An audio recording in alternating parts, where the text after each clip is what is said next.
Tiga pelaut Muslim penjaga Mediterania di bawah panji Ottoman. Muslim memainkan perannya dalam peradaban dunia, bukan hanya di darat, melainkan juga di lautan. Setidaknya, ada tiga pelaut Muslim yang berhasil menaklukkan Eropa. Sejak abad ke-15, Angkatan Laut Ottoman dan Bajak Laut Barbari terlibat aliansi negara-negara Kristen untuk supremasi di Mediterania. Dilansir dari laman Middle East Eye, berikut tiga pelaut Muslim dari Ottoman yang berhasil menaklukkan Eropa dan memainkan peran penting dalam kesuksesan Islam di lautan Mediterania. 1. Pelaut Muslim, Oruk Reis. Kadang-kadang disebut sebagai Aruj atau Baba Aruj, Oruk Reis adalah seorang laksamana dan corsair Ottoman yang kemudian menjadi Sultan Algier. Kemungkinan dia lahir sekitar 1470-an di Pulau Midilli Utsmaniyah, yang sekarang sama dengan Pulau Lesvos di Yunani. Reis adalah anak kedua dari 4 bersaudara. Semuanya turun ke laut pertama sebagai pedagang, dan kemudian sebagai corsair dalam pelayanan Kekaisaran Ottoman. Oruk yang menjadi salah satu bajak laut Barbari paling terkenal dalam sejarah, belajar berbicara bahasa Italia, Spanyol, Prancis, Yunani, dan Arab selama ekspedisi perdagangannya. Saat kembali dari ekspedisi perdagangan, Oruk dan saudaranya diserang oleh sekelompok Templar dari Knights of St. John di Rhodes. Oruk kehilangan salah satu saudaranya dalam serangan itu dan terluka, ditangkap serta ditawan selama beberapa tahun.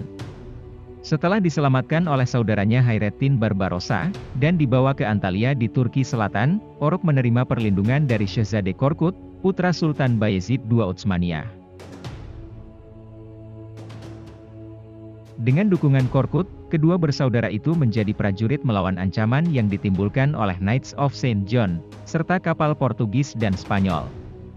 Di antara para pendukungnya, Oruk mendapatkan reputasi sebagai sosok kebapakan, mendapatkan nama Baba Oruk, setelah membantu pengungsi Yahudi dan Muslim melarikan diri dari Spanyol ke Afrika Utara setelah Reconquista. Dipercaya secara luas bahwa nama Barbarossa adalah versi romantis dari Baba Oruk atau ia dijuluki demikian karena janggut merahnya. Barbarossa berarti janggut merah dalam bahasa Italia. Sampai hari ini, Hayrettin dan Oruk dikenal sebagai Barbarossa bersaudara. Dan sejak saat itu keduanya telah menginspirasi banyak penggambaran bajak laut. Pada 1516, Oruk menaklukkan Algier, memperluas kekuasaan Utsmaniyah di Afrika Utara. Kemudian Oruk tewas dalam pertempuran melawan Spanyol pada 1518 di Tlemcen, Aljazair. Akan tetapi kendali penuh Ottoman perlahan-lahan dipulihkan selama beberapa dekade mendatang. Setelah kematian kakak laki-lakinya, Hayrettin menjadi satu-satunya Barbarossa bersaudara, dan melanjutkan pertarungan di Mediterania, membawa nama dan misi saudaranya. Warisan Oruk Reis masih kuat di Turki dengan Ankara menamai sejumlah kapal angkatan laut dan penelitian dengan nama laksamana terkenal itu. 2. Pelaut Muslim, Barbaros Hayrettin Pasha. Barbaros Hayrettin Pasha, juga dikenal sebagai Hizir Hayrettin dan Hizir Reis, membangun reputasinya bersama, dan terlepas dari saudaranya. Seperti Oruk, musuh utama Hayrettin adalah Kekaisaran Spanyol dan kebenciannya terhadap monarki Spanyol tidak diragukan lagi dipicu oleh pengusiran Muslim akibat Reconquista.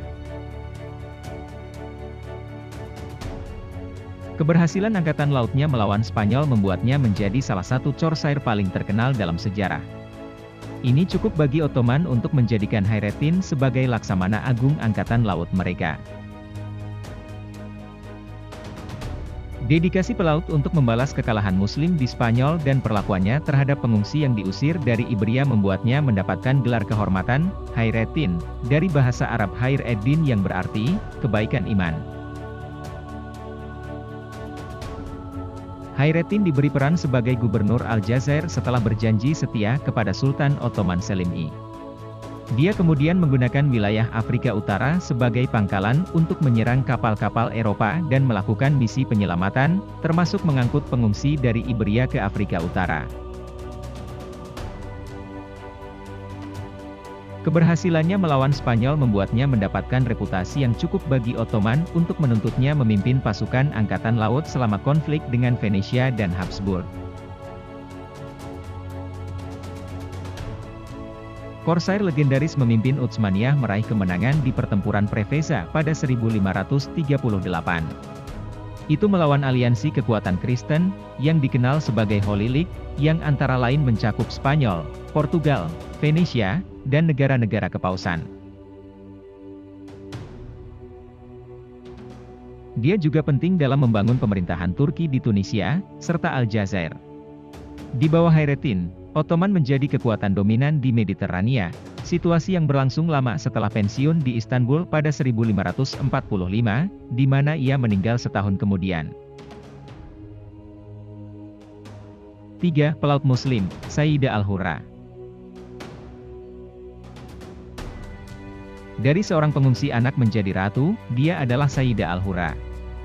Ia juga dikenal sebagai Lala Aisyah Al-Alami. Dia lahir di Granada pada 1485 dari keluarga bangsawan Andalusia, yang melarikan diri dari Spanyol setelah kekalahan Kristen dari Emirat Granada pada 1492. Nama umum, Sayyidah Al-Hurra, berarti wanita bebas, dalam bahasa Arab. Di rumah barunya di tempat yang sekarang Maroko, Sayyidah menikah dengan Sidi Al-Mandri II, gubernur kota Tetuan di Maroko modern. Fasih dalam berbagai bahasa, Sayyidah memiliki bakat untuk nasihat strategis, menjadi konsultan suaminya dalam hal pemerintahan dan diplomasi. Setelah kematian suaminya pada 1515, dia mengambil alih sebagai gubernur, dan memulai karir membalas penguasa baru tanah airnya atas perlakuan mereka terhadap Muslim. Sayyidah, bersama dengan sebagian besar orang Granada, tidak pernah benar-benar melupakan kehilangan rumah mereka. Suaminya telah membentengi Tetuan untuk digunakan sebagai pangkalan dalam memerangi Spanyol dan Portugis. Sayyidah mengambil alih aktivitas angkatan laut Muslim di Mediterania Barat dan Barbaros Hayreddin menguasai bagian timur. Mereka membentuk aliansi yang secara serius membatasi kegiatan kerajaan Spanyol dan Portugis di Mediterania. Didukung oleh sekutu Ottomannya, armada Sayyidah memperoleh banyak uang melalui uang rampasan dan uang tebusan yang diperoleh dari pertempuran dan penyerbuan. Meskipun jumlah pastinya tidak diketahui, ada cukup kekayaan untuk membuat Tetuan berkembang sebagai kota besar di Afrika Utara. Begitu kuatnya angkatan lautnya sehingga Spanyol dan Portugis menganggapnya sebagai titik kontak utama mereka untuk negosiasi dengan pasukan Muslim. Menjelang akhir karir dan hidupnya, Sayyidah menikah dengan Raja Maroko, yang konon terkesan padanya sejak pandangan pertama. Dia terus memerintah Tetuan dan mengelola Corsair di bawah kendalinya saat dia menikah. Kekuasaannya berakhir setelah kudeta yang dilakukan oleh anak tirinya, Putra Al-Mandri, yang menggulingkannya.